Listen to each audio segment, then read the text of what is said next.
Doug Gray, I'm the CEO of Action Learning Associates. I'm doing some doctoral research on positive psychology. The reason I want you to be able to apply the science that's been emerging for a while into your life, individually and organizationally. Let's make it simple. So I hope you enjoy these slides. P. The P in PERMA model stands for positive emotions.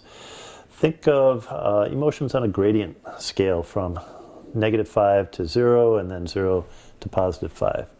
In other words, positive emotions are the ones that are ennobling and make us feel good, and the negative emotions are vital, they're critical. So please don't think of this as a positivity bias that only focuses on the good stuff. It's got to be balanced. There's times to feel anger and fear and struggle and anxiety and stress, and the reason is when I'm threatened, there's an adaptive need for survival. I need to react, and there's a physiological response to that short-term stress. But that doesn't mean that's the only option. So negative emotions dominate our language. Some 60 or 70% of adjectives in our books, in our literature, and certainly in our news. So this is a more balanced view. Let's begin to look also at the positive emotions that are part of our lives. The broaden and build model enables us to cooperate, collaborate, and focus on the good stuff in life. When we do that, we use our prefrontal cortex and we begin to imagine opportunities and options.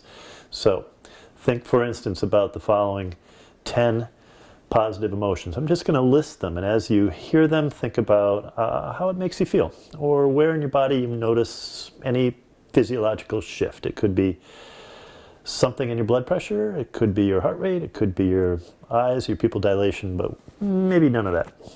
Here you go.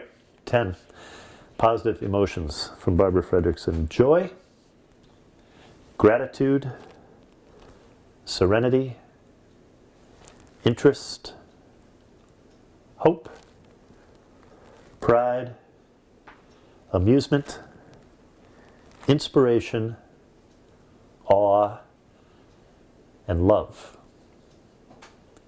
You may have noticed a physiological change. Some call it mindfulness, some call it mindlessness. It doesn't matter what attribution I think we give it, but that we think about what's occurring physiologically. The reason, in part because that's what good scientists do, but also because that's what Fredrickson's doing.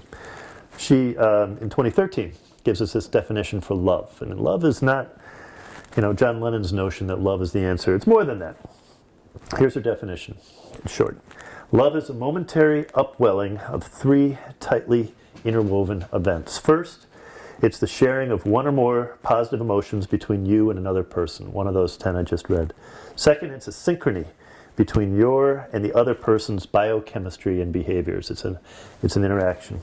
And third, it's a reflected motive to invest in each other's well-being that leads to mutual care. So if we think about love in those 3 ways, it takes this whole conversation about positive emotions to a physiological place, to an interpersonal place, and I think makes it possible for us to begin to think about our ratio. What do I mean? Well, the positivity ratio is a 3 to 1. Imagine that you focus on 3 positive things before expressing 1 negative thing. Some call it the Loseto effect or the Loseto ratio. And the point is, when we provide more positive emotions than negative, not only can others hear us, they can resonate with us, but we can be more effective as leaders. It goes back to that ancient idea. Leaders practice leadership. Sort of a theme in all these.